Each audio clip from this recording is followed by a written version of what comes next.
জল ভরা মেঘ ওই দু চোখে দেখতে আমি পেয়েছি, একলা মনে নির্জনেতে তোমার ছবি এঁকেছি। নাম রেখেছি বনলতা যখন দেখেছি, হয়তো বা সেই ক্ষণেই তোমায় ভালোবেসেছি।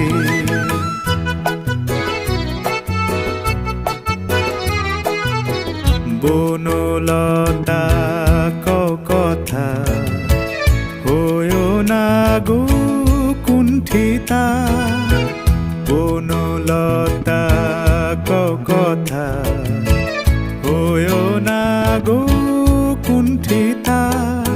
একটি কথাই শুনবো বলে তাই তো কাছে এসেছি, বলবে কি গো আমিও তো তোমায় ভালোবেসেছি। একটি কথাই শুনবো বলে তাই তো কাছে এসেছি,